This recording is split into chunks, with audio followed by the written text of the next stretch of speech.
Zonja dhe zotrinj, ky është rrugtimi më të bukurës së Shqipërisë për vitin 2020, Paula Mehmetukaj.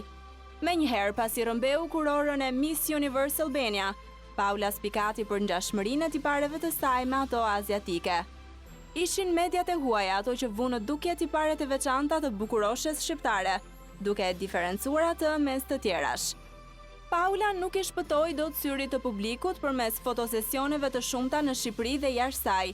Menjëherë pas kurorëzimit, ajo vendosi të themeloj fondacionin bashk për të qenë më pranë komunitetit dhe njerëzve në nevojë.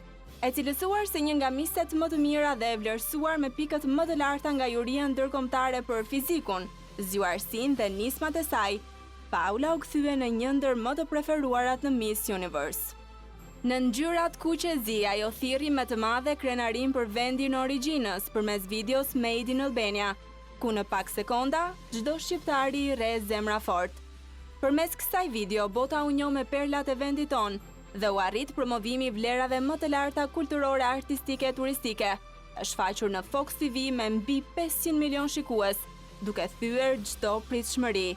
E ndërsa rrugtimi në Miss Universe për Paulën ishte një eksperiencë me kokën lart, projektet e saj në Amerikë me fotografin e mirënjohur Fadil Berisha tërhoqën vëmendjen e të gjithëve duke u bërë kështu pjesë e suksesit të saj.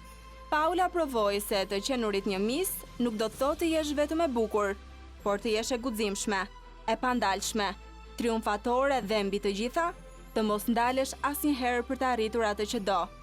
Kjo është krenaria jon, Paula Mehmetukaj.